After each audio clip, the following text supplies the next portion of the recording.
all his secretaries. Prabhupada didn't do it for his convenience. Having a secretary, which again, after about 6 months of 6 different secretaries, he again had a permanent secretary. Not permanent, but not 1 month until something happened and it would change again. And when he was doing those changes every month, he called me in his room and he said, you have to maintain, he says, so that as the secretaries change, everything will go on, go on nicely. And of course I tried. Anyway, after breakfast he would have devotees come in, usually the managers in the temple. And he would see where he was, how everything was going on in the temple. And that would go on until massage time, 11:30, massage time. So this is Prabhupada's schedule. Just like Bhaktivinoda Thakur had his schedule, regulation. Prabhupada had the same thing. He didn't write it down, but he was doing the same thing. And during massage, the secretary would come in and read the mail. Every day, we say 25 letters a day, maybe sometimes more, sometimes less, maybe sometimes none. But as I was giving massage, the secretary would read the letters, and then Prabhupada would dictate his responses to those letters. So that's how the letters were answered. Then of course, secretary would to type everything up, put them on Prabhupada's desk, and read the letter, and then he would sign. So, during massage, I told you the other day, maybe it was in the evening, how every time I went in and out of Prabhupada's room, I offered obeisances. Right? Every time. I was so fortunate, sometimes 30, 40, 50 times in a day offering obeisances to Prabhupada. So one day, Prabhupada's taking this massage, I'm behind him, massaging his back, and the Sanskrit editor comes in. It wasn't Prajumna, it was a different one. He comes in, and he bows down, offers obeisances quickly, sits up, and he asks Prabhupada a question about translation, word meanings for the different words. That was usually their questions, the word meanings. And Prabhupada gave him an answer. So then 5 minutes go by, and he comes in again, and he offers obeisances, but it was kind of quickly. And then he sits up, and he asks Prabhupada a question, and Prabhupada answered. So another 5-10 minutes go by, I'm still behind Prabhupada, massaging his back. And the Sanskrit editor comes in again, and he just pops his head on the floor and sits up. And before he could open his mouth, Prabhupada said, you come in, you offer obeisances, he said, to your spiritual master. He said, not this hatchet. Prabhupada called it a hatchet. And as it turned out, that Sanskrit editor didn't last much longer. It became very bad. It was a very bad situation, how he left Prabhupada. Anyway, but Prabhupada could see it. There in Juhu, said a young boy, Prabhupada came down his stairs for his morning walk, 2 flights of stairs. This was in Juhu, like in 74. All the devotees, like maybe 20 devotees or so were there.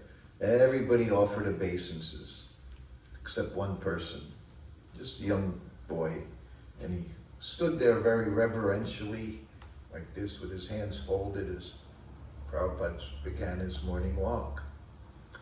And Prabhupada kept walking, and he turned to me, he said, that's the beginning of his fall down. Imagine Krishna consciousness, very serious business. You come into the temple room, you offer obeisances. You leave the temple room, you offer obeisances.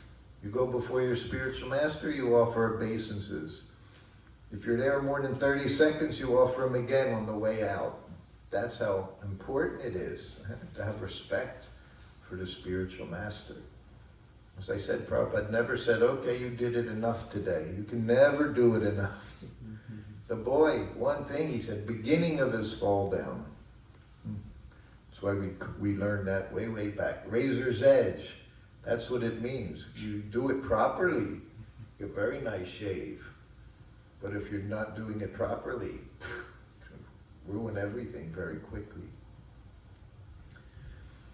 So then after massage, before the massage, of course, I had to set up the cooker and make a chapati dough just before massage started and turn the cooker on. So the cooker's cooking hour, 15 minutes, hour and a half, hour, 45 minutes. You have no idea because the massage was until he told you to stop. Like I said, not until you tell you to stop. Everything. When you're with your spiritual master, you're with Srila Prabhupada, you really learned what it meant to surrender. You did whatever he wanted. That was it. Nothing else. Nothing else was to be done. So he would go in, and he would get up, of course, and had the oil, mustard oil on the bottom of it, all over his body. Mustard oil was there. The head was different oil. What kind of oil? Sandal. Coconut would have been okay, but sandalwood oil. You use because sandalwood oil is cooling. Prabhupada always said you have to keep a cool head. No hot heads. No hot heads. Cool head. So sandalwood oil. So at the end of massage, he would get up and he would walk to the bathroom, and you could see his footprints, because of the oil. His nice transcendental footprints. So he'd go in the bathroom, and then I had so many things to do. I had to lay his clothes out on his bed, his coping. I would lay everything right across the bed, his 2 pieces of coping. Put the dhoti there, put the kurta there. 2 buttons on the kurta. So then he only had 2 left to button. Everything. You had to think how to serve. Then I would go in and do the cooking.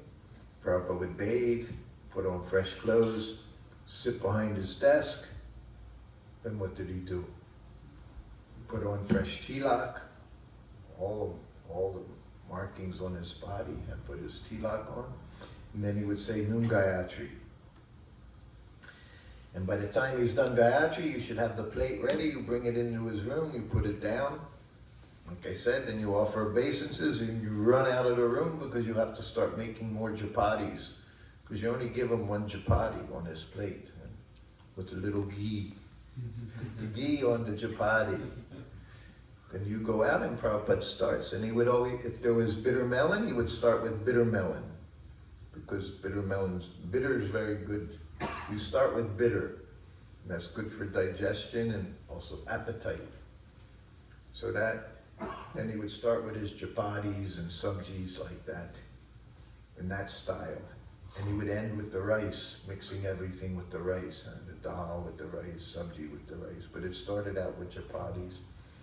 1, 2, 3, 4, 5 chapatis. Every time you're in and out, and you're offering obeisances each time.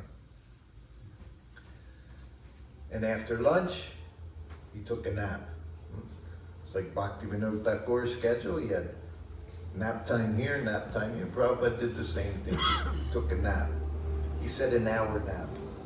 Hour was maximum. Might be 20 minutes, 30 minutes, 40 minutes. But he took a nap in the afternoon.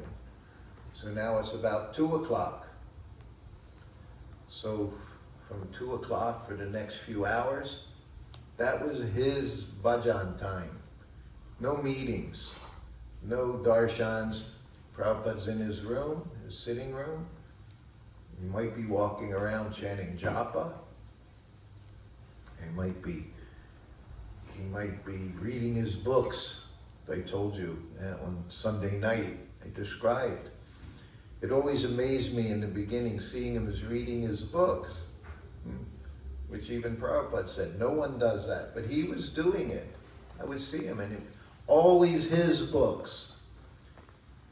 The bookshelf, I was with him over the course, I saw his bookshelf grow from the time I was with him. In the beginning, there were 5, 6 books there, first canto, second canto. And every month there'd be another book, another book, another book. So wherever he went around the world in his room, there was a bookshelf. And the only thing on the bookshelf were his books. no one else's books. He wasn't reading. And he encouraged us to read those books. One afternoon we were in Australia. That was 50 years ago. I just went there just a few months ago from Perth, Australia. Prabhupada was there for 10 days. And it was in a house they had rented for a month while they were getting the Melbourne temple ready to open up and have Abhishek and Stolbur Nitai deities. But because it wasn't ready, they had Prabhupada go to Perth, Australia. No devotees were there. It's a very pretty place, Perth by the ocean. It's like Los Angeles, west coast of Australia. So it was close to the ocean. And we stayed there for 10 days. So Prabhupada was there. There's a little 3-bedroom cottage. Of course, I was with him. Paramahamsa was with him. And 3 local devotees were there. 2 very young brahmacharis. And my godbrother, older godbrother, Amoga Leela was there. And I was cooking for everyone. I was cooking for Prabhupada, but I also cooking. And Australia is a very nice country for prasadam. Lots and lots of milk products. Just like England, man. And so many different kinds of cream. You got salad buy. They didn't have to make you. You would buy these big tins, whatever it was, I don't know, 10 kgs, 15, 20 kgs of ghee. So we slept. You know, Prabhupada was just sleeping 2-3 hours at night anyway, and 1 hour in the afternoon. So wherever he was, you could do that very simply. But for us, changing time zones, just like me coming here, 10.5 hours different. I'm still working on getting my schedule together. And it'll be together next week, right when I go back to India, and again, have to start all over again. Trying to become regulated in your new schedule after 1 week 10 days being away. Anyway, Prabhupada had his lunch. We all had our lunch. Nice chapatis, sabjis, had vegetables, sour cream in it, lots of ghee, made halwa. I would do so many things. Anyway, one day, it was after lunch, and Prabhupada takes his nap. So we all took a nap. Myself, Paramahamsa, 2 young brahmacharis, we're all in a room together, sleeping after eating a lot. And we knocked out. Anyway, at one point I'm sleeping and I'm dreaming. And I hear a bell ring. So I got up and I already knew I was in trouble. You hear a bell ring, you know. You could even tell by the way the bell rang. It rang it. So I woke up and I was totally covered in the modes of ignorance. But I had to answer the bell. That was my service. I ran into the room and I'm offering obeisances. And he doesn't wait, like I said, he doesn't wait to look at you. He's already chastising you while you're down there offering your respects. Where have you been? I've been ringing this bell for hours. I would hear that line. Always hours, even if it was 30 seconds. It was hours. I told you, like Lord Brahma, you know, 1 minute is a year. And I've been ringing this bell for hours. And I sat up. He said, and it was evident I was sleeping, and while I was offering obeisances, I was trying to exercise my eyelids so I didn't look so sleepy when I got up. But he already knew. I sat up. He said, all the karmis working very hard for their sense gratification, working very hard for their sex life, not the devotees. He said, oh, they're sleeping very comfortably. I never say anything. Never give an excuse.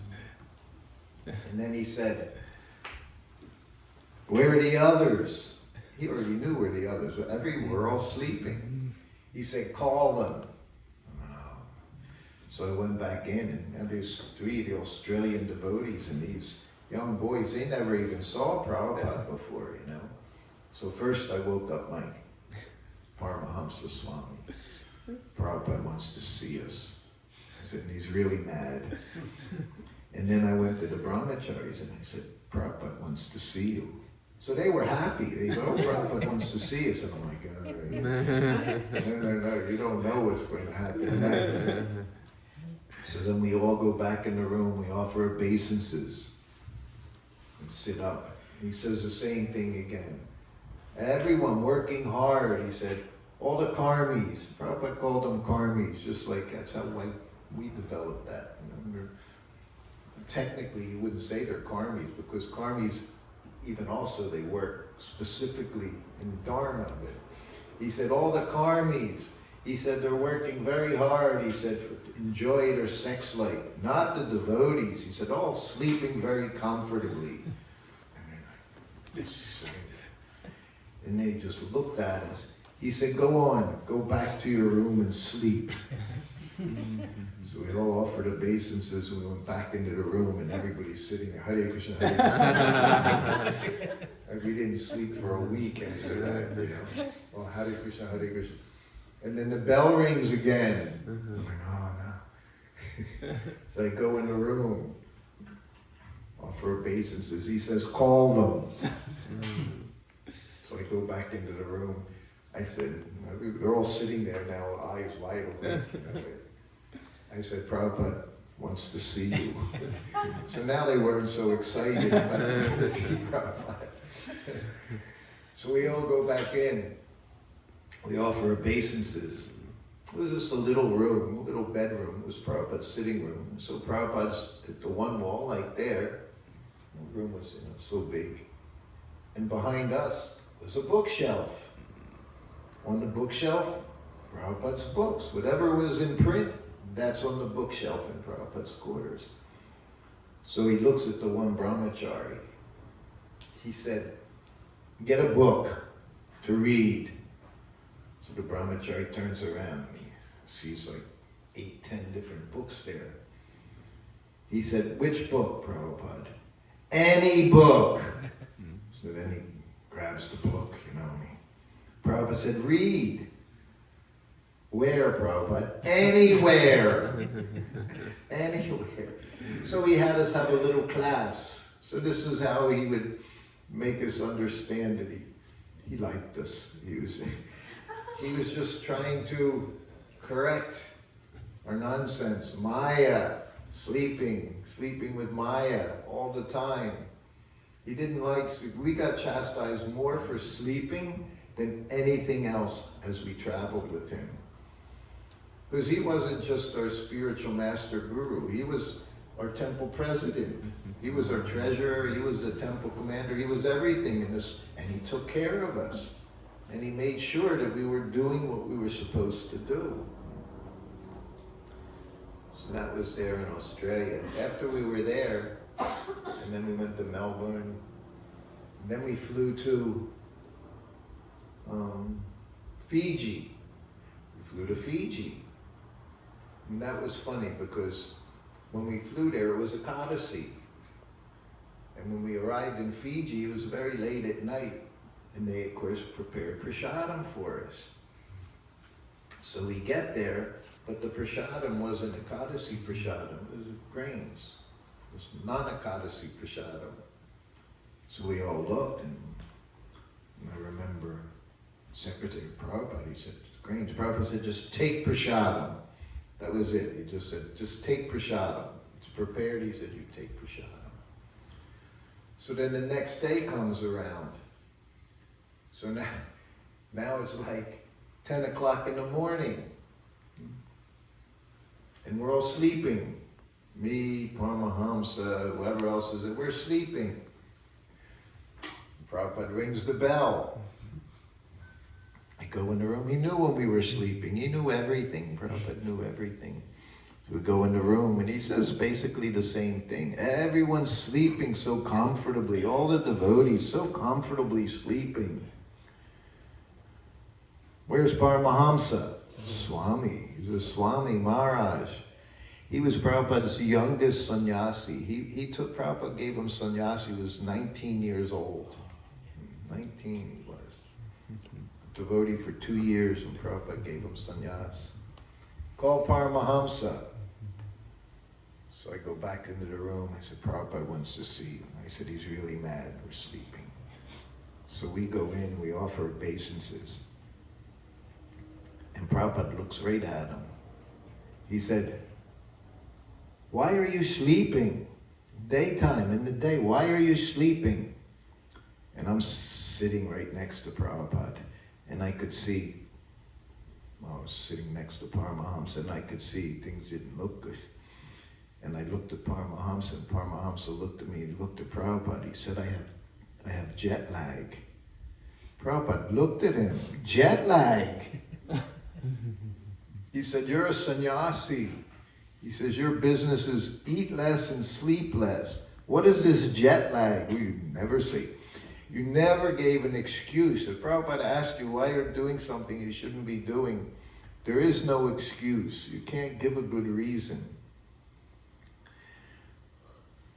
Just chased us out of the room. This was a recurring thing that would happen with us, a sleeping business.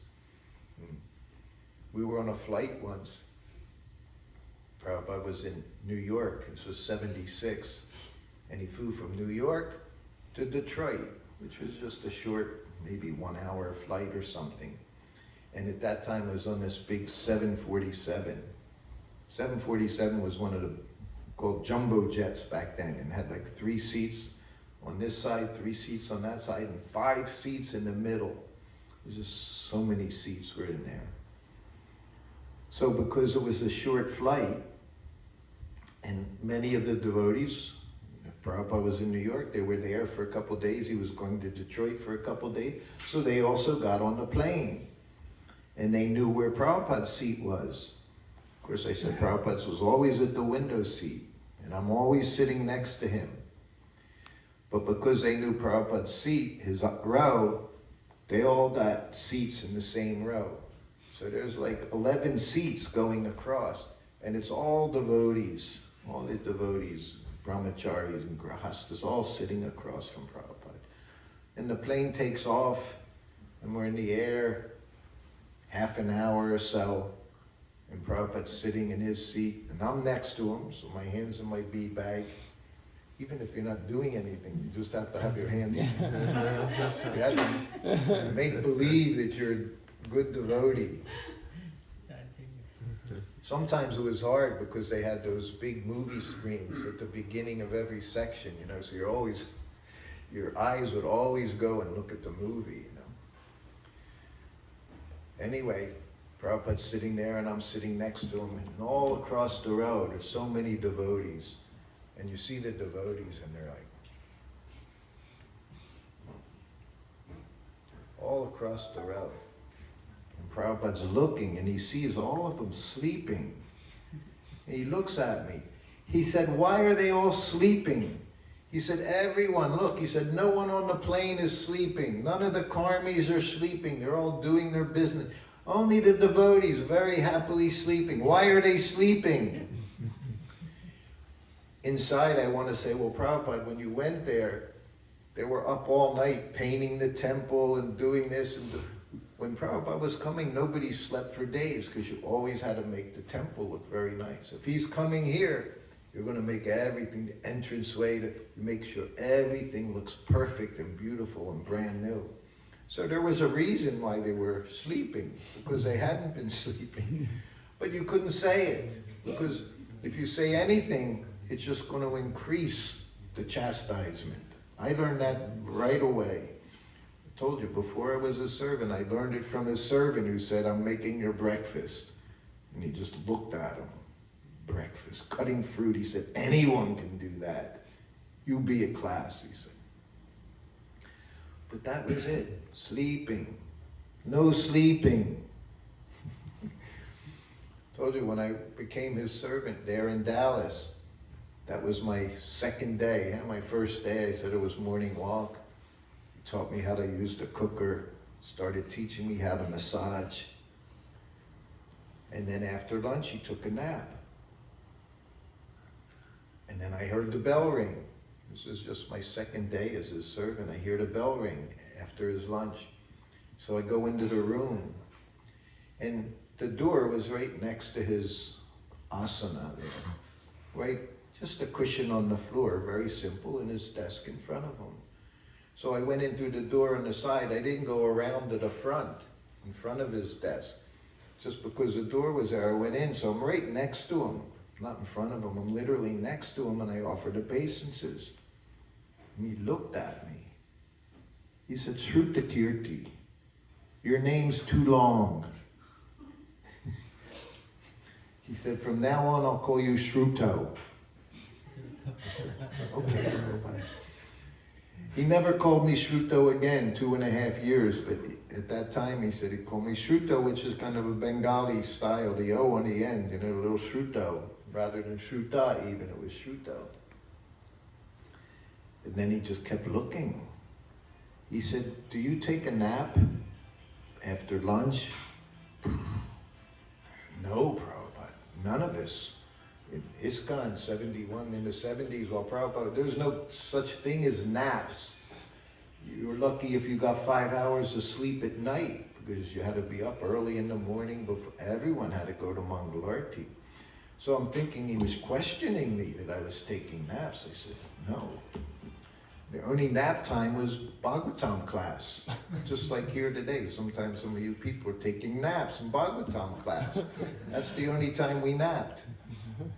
Temple commanders at one point, they all had squirt guns. They would have these little squirt guns. They didn't fall asleep because they're waiting for somebody to nod their head so they can shoot them with a stream of water. I had one godbrother gave class. He fell asleep giving his class. It's only one I know.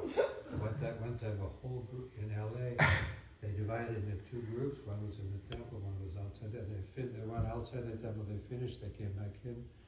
Everyone, the speaker, the speaker. He was giving class, and he was so expert, he could nod out in the middle of a sentence, so when he opened his eyes, he would continue right on in his sense. So he was expert class giver and napper. So then he looked at me. Imagine, I'm literally was 72, I'm 21 years old, I've been in the temple for 16 months. And he looks at me and he says, I'm an old man. He said, when you're old, you can't sleep too much at any one time. He said, so I take a nap after lunch.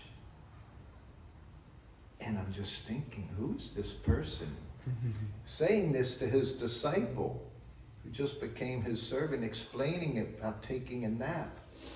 But who? He couldn't understand who Prabhupada was and his humility. So humble he was. And I just said, I didn't question anything he did. I knew he was pure and I knew I wasn't from the very beginning when I was with him. I always knew that. And it's one thing that protected me. I told you about that Sanskrit editor. He started questioning. Oh, we lost a few Sanskritists. You know, they learn a little Sanskrit and they think, oh, Prabhupada's translating a word like this, but the word is like this, it should be like this. They would start questioning. I said in the car yesterday, right? Bhakti. If you look up Bhakti, Google Bhakti, it'll say devotion. It doesn't say devotional service, it just says devotion. So everything Prabhupada did, he translated in a devotional service way. That's what he did.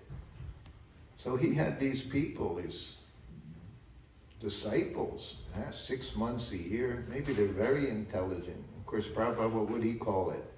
Over-intelligent. When you think you know more than your spiritual master. He went off. It was very bad. That was in 76. He had been his Sanskrit editor for some time. But he started to think, Prabhupada, this doesn't add up the way things are going. And of course, being in Vrindavan, most wonderful place, also means the most dangerous place. Everything's always side by side. Prabhupada said, Krishna, his front, Krishna, back is Maya. The backside, he called it Maya. So this Sanskrit editor, he boldly asked Prabhupada if he would help him find a guru so he could advance further in his Krishna consciousness. This is what happens when you go to Vrindavan. Oh, any number of people will tell you, oh, you're just at this low level. There's more. I can give you more. And I can tap you on the head, huh? You understand your spiritual body. So many people fall for this nonsense. And he did. And he asked Prabhupada, you help me find a bona fide guru. Will you give me your blessings? Prabhupada said a few different things. In front of him, he said, I have my blessings to never find spiritual master. He said, never. He said later, he said, kalpas. It'll be kalpas before you become Krishna conscious. Huh? He sent a letter to the entire society, every temple, to beware of this person. He said he's a big snake. Imagine, he was serving Srila Prabhupada personally. But this is the danger. You think you know more than your spiritual master. He said he was a big snake. And then in his room later he said, just see the rascal. I'm not qualified to be a guru, but he's asking me who's qualified. If I'm not qualified, how can I tell him? He said, such a rascal he was. So even being with Srila Prabhupada didn't guarantee you that you could become Krishna conscious. To the contrary, it could spoil your whole life if one became offensive.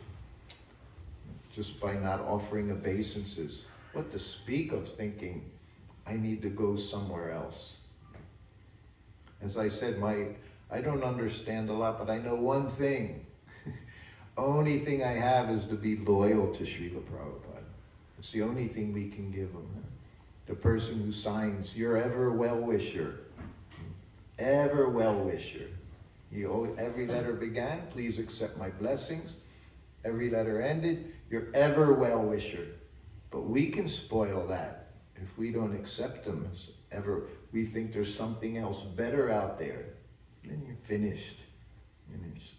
So we have to be very, very careful. Krishna consciousness, I'm very careful.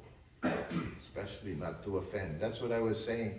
All these things that go on, all these changes that go on, and sometimes your god brothers are, well, we don't want to offend. Don't want to offend the devotees. We don't say this and that. We don't want to offend. No, offend Prabhupada. Offend his guidelines, his rules. Don't follow them. That's the offense. But we get chastised. Oh, you're criticizing this person. You're criticizing. You're in Maya. You're criticizing. Your whole Krishna consciousness is finished.